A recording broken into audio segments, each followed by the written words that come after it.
crying little. What's up, guys? I hope everybody's doing good today. Genuinely hope everybody's doing good. I know we kind of throw that around loosely, that statement, I hope you're good, but I really do hope that you, whomever is watching this video, is doing well. You are well rested, you're in a good place, you are sober minded, and even though things are not perfect, it's rolling on, you know.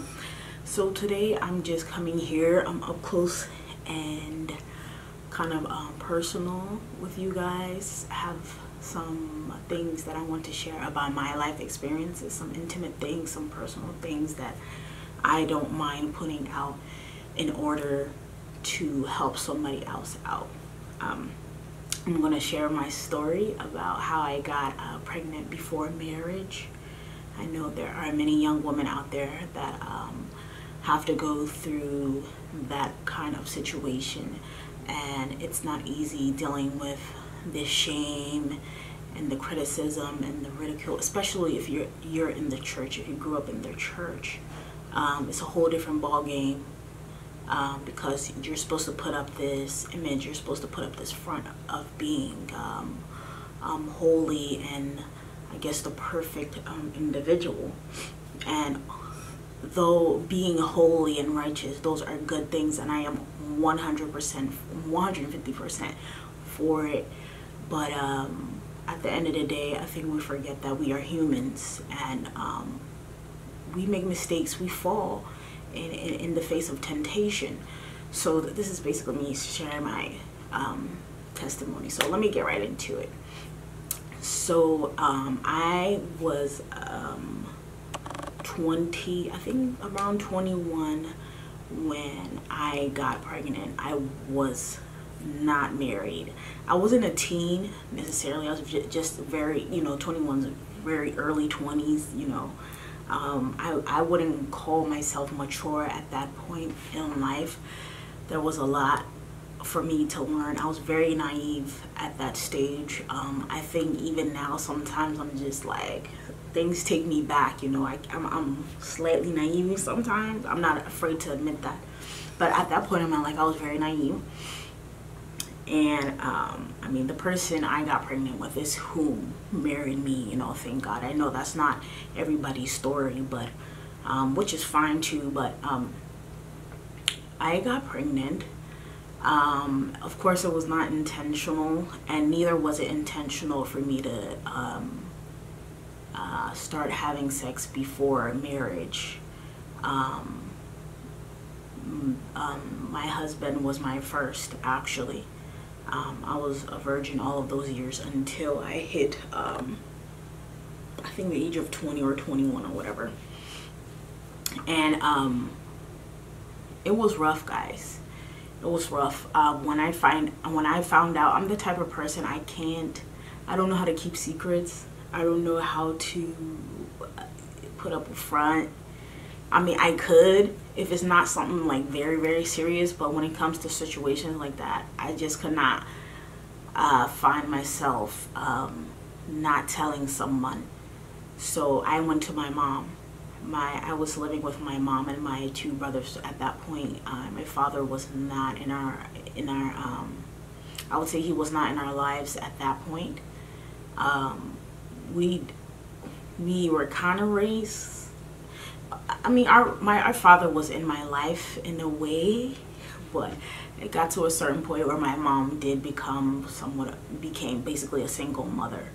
So my mom was the one that was at home. I remember that day like it was yesterday. I think how it started was that I started feeling very nauseous and having these weird cravings. I wanted to eat burgers for some reason. I don't know. But my stomach was consistently upset. So I was just like, what the heck? Like, Theo, what's going on with your body? And at that point, listen, I was tomboyish. Even though like there were times where I would dress up, I was very tomboyish. I was not tracking my period, y'all. And I think, and I was very young-minded too. So I don't think sorry if my hands are ashy. I have very dry skin, so I don't think I was tracking my period, because clearly not, because your girl had no clue. I was blindsided. Blindsided, okay? So I was feeling very nauseous, craving burgers and weird stuff. So I was like, Theo, like, sis, what's going on? Like, consistently nauseous. And then it came to my mind, like, have I had my period? So I was like, oh no, I gotta take this pregnancy test. So I took the pregnancy test, and it came up positive, sis. Bruv, it was positive. Well, I think it's 2 lines when it's positive. I don't remember, but it was positive, y'all. So I was like, my God, how am I gonna tell my mother? How am I gonna tell my mother? How am I gonna tell you? So I couldn't keep it in. I had to go tell my mom. So I think she was at work that day, and I think even at that point she was already suspecting that something was going on with me. She just didn't want to say something. I don't know, but I think she has some, I don't know. But anyway, she was at work, and so I called her and I was like, Mom, I think I'm pregnant. And she was like, Tia, don't play with me. Don't play with me. I'm at work. Leave me alone, I need to work. And she hung up the phone. So I was like, bruh, like, this woman think I'm joking. Like, I'm here sweating beads. I'm just in the frenzy, in the dazzle, discombobulated, etc. I didn't know what to do. So I was like, let me call her back. She gonna have to help me out. I can't go through this myself. You know, you go and do the bad yourself, but you don't want to go through it yourself. Humans. So I called her back and I was like, Ma, like, seriously, I think I'm pregnant. And she was like, she went ballistic. I don't remember what she said, but she went ballistic. And I think at that point I was crying on the phone, but she was like, you have to get out of my house. I'm gonna kick you out of my house. On and on. So at that point I'm just like, Lord, you're gonna have to take the wheel. And you know what the thing is, even in that moment, I'm a Christian. I did still have a relationship with God. So I was like, Father God, you gonna have to step in at this point, because I don't know what to do. Theo was lost. So yeah, eventually my mom came around. I mean, eventually she came. She was upset with me for a long time. She didn't want to talk to me. She was rolling her eyes at me every single day. It was stressful, y'all. I was waking up with anxiety attacks. Like I'll just be startled in the middle of the night and wake up and I couldn't breathe and stuff like that, because I didn't know what to do at that point. But at that time I told my husband, who was my boyfriend at that time, I told him, and I was like, I mean, at this point we gonna have to do something, you know. And we were already planning to get married. We had just put things on pause at that point, but we had already been planning to get married. He had already seen my parents and everything. So at that point we was like, all right, we gotta get stuff rolling. Like I talked to him, like, we gotta get stuff rolling. So eventually got married. It's a little intimate wedding. We had wanted to do a white wedding, but sis, the expenses, we were like, nah, it's good. The little intimate joint is fine, like, we good, you know. But we only invited a few people. The reason why we didn't invite more people was because we wanted to have the white wedding and invite everybody else. I know people were salty for that, because there were people that I should have invited that I didn't invite, but I had in my mind that we were going to have a white wedding, so we're going to make that something big. But it is what it is. Such is life. It don't go your way all the time, most of the time. So anywho, yeah, going through that was wow. It was, I had stopped going to church. People were suspecting that I was pregnant, and I was one of those people that were the spitters, the pregnant spitters. So I could even hide because I would always have saliva in my mouth, and I was nauseous. My face was all contorted and twisted up because my mouth was nasty from, you know, when you get pregnant, you just change. I couldn't eat. I was throwing up all the time. But yeah. So what I really want to get to with this story is dealing with the shame. It was very shameful period of time, because not only was I in the church, I was also in the youth. I was also one of the leaders, and I'm the one that's going up to stand on the pulpit and give a word and give inspiration to other young females. And I mean, whether I like it or not, some of them were looking up to me, and that on top of the rumors, especially I am from Ghana, in our community. Well, I was born here, but y'all know my parents are Ghanaian, so I'm Ghanaian. What's up? Okay, anyway, I'm sorry. But really having to deal with the shame of that, and having to deal with the shame of not honoring my parents. That's something that's very big in our culture, honoring your parents, becoming someone so that your family name will, people will be like, oh, this is so and so's child. Oh, they're a doctor, and at that point, I was not in college. I was planning to I was planning to go back and take classes and whatnot, but I was not in college at that point. So of course that shattered my parents, like that tore my mother and my father.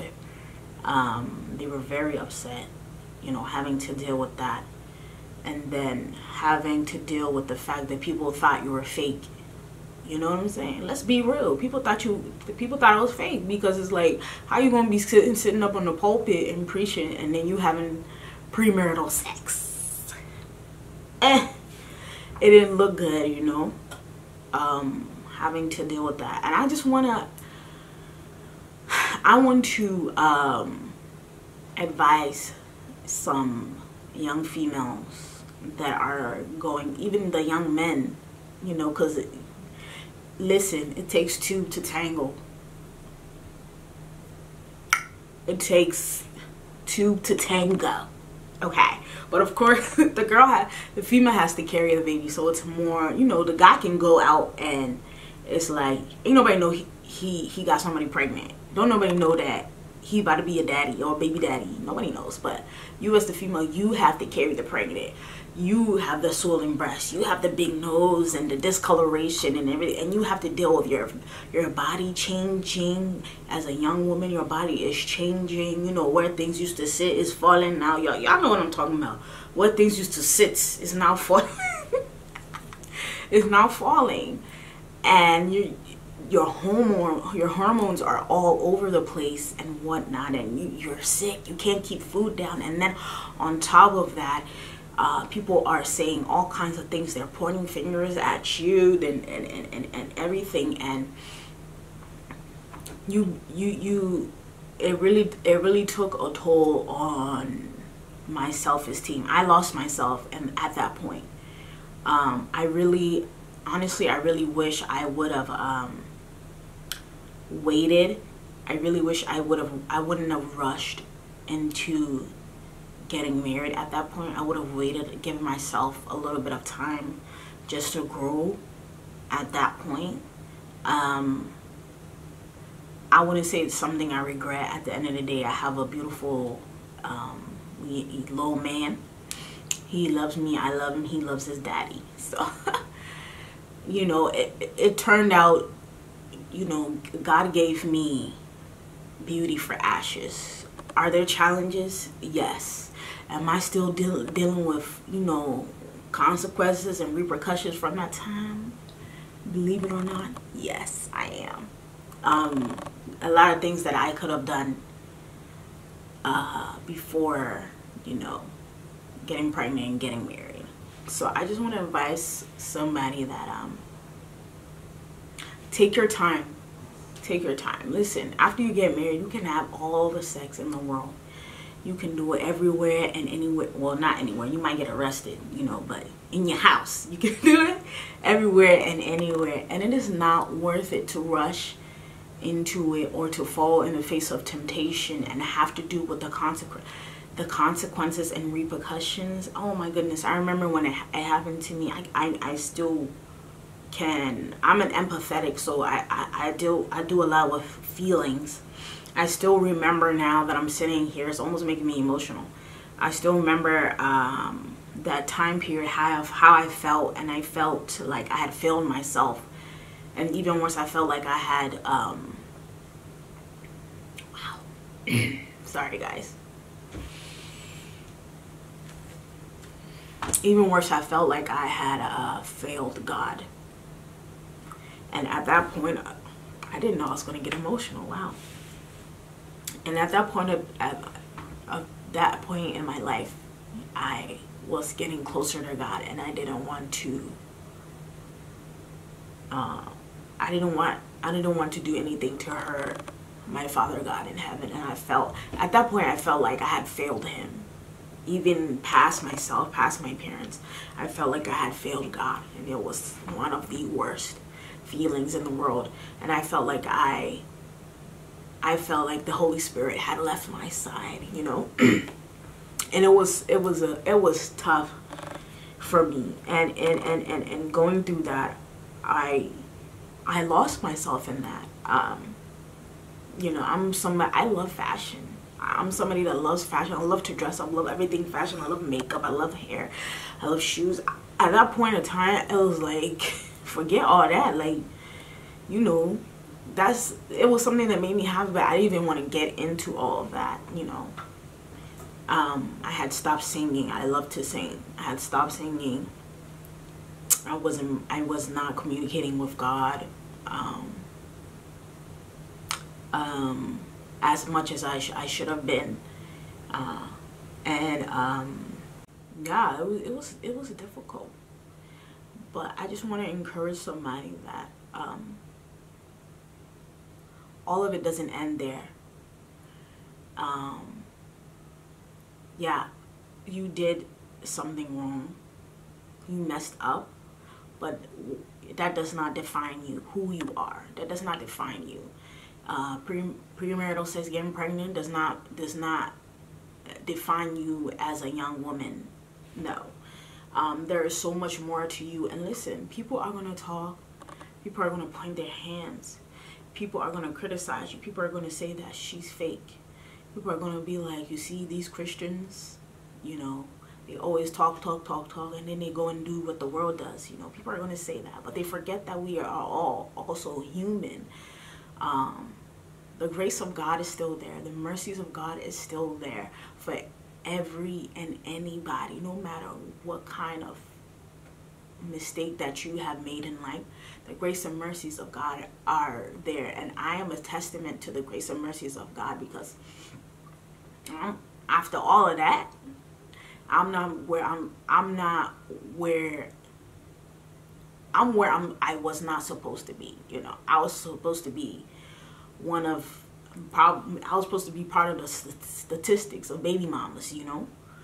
And even if you are a baby mama, even if you have a child and you are not married, and maybe the baby daddy don't want to take care of the baby, you know, that story or that reality is all too common. Even if that is the case that you are in, that situation does not define who you are.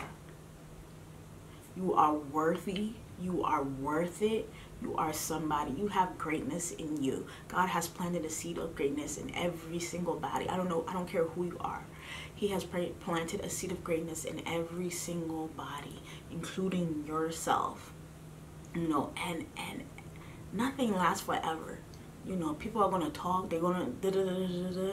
And what I found was that people will speak on your mistakes to make them feel good. At the end of the day, God looks at everything and he sees everything. He sees everybody's hidden sins and all the sins that are out there.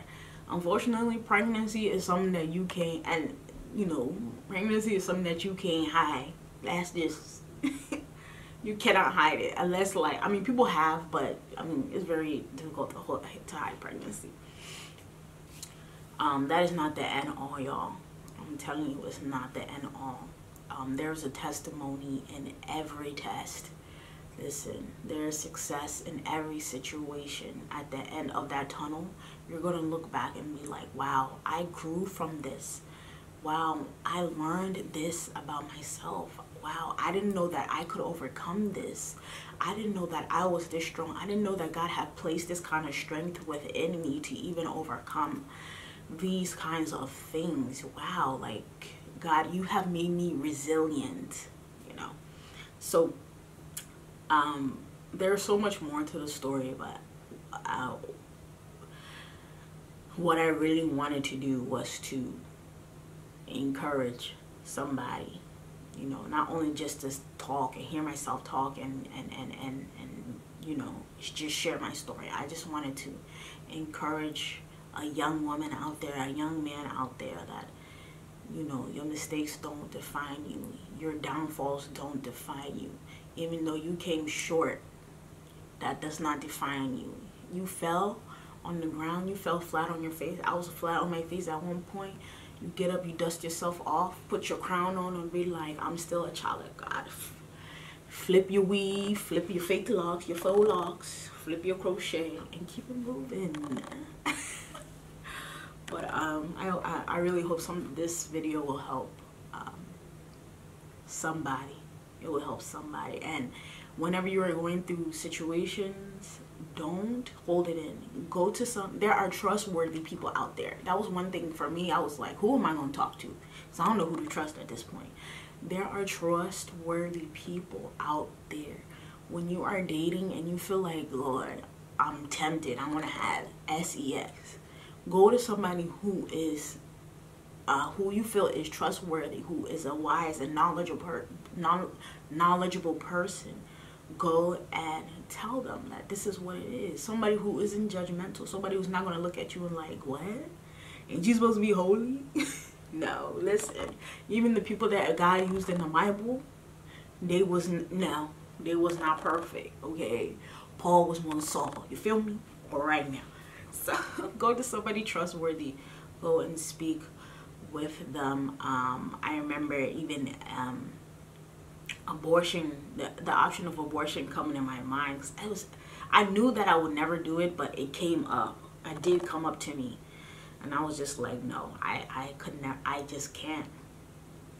I imagine myself, I find myself aborting a baby, because it's like, if my mom was to abort me, I wouldn't be here. So how could I do that to, you know, someone else? I just was not, you know. So if you are even in that state of mind, like, oh my gosh, do I go and abort this baby? What am I going to do, you know? Go and speak to somebody. Speak to somebody. Call the abortion people, not the abortion people, the, what they call them, parent. I don't know, the ones that don't support abortion. Call them and be like, hey, this is what it is. Y'all gonna help us this out, because I'm struggling here. Like, I don't know what to do. Call them up. And I know a lot of people probably won't agree with many of the things that I'm saying, but I know that there are a lot of people that will agree with the things I'm saying. So if you don't agree, deuces, you can click out. But anyway, yeah, speak with someone. Go to someone and get help. And at the end of the day, number one, Do not stop communicating with your God. That is the thing that is going to keep you sane and keep you on track, and keep doing you. Keep reading your word. Heck, keep singing in the church. If they allow you, that is. You know, some churches, they'll tell you to go and sit in the back. So keep doing what you know, but take time to recuperate. Take time. Don't just be like, oh, I did this, I'm gonna go stand in front of the church and do this. No, take some time to recuperate. Take some time to find yourself again, to build your relationship with God again.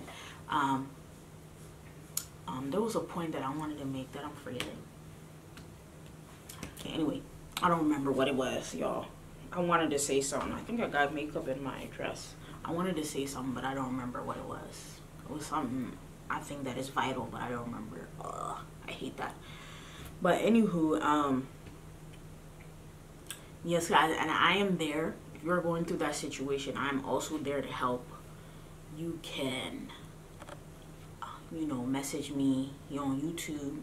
Find me on Instagram. DM me. I might even give you my own personal phone number. I really don't care. If you come with the mess, you're gonna get blocked though. But you know. I thank you for tuning in to watch this video. I really hope that it helps somebody. I hope that it helps you.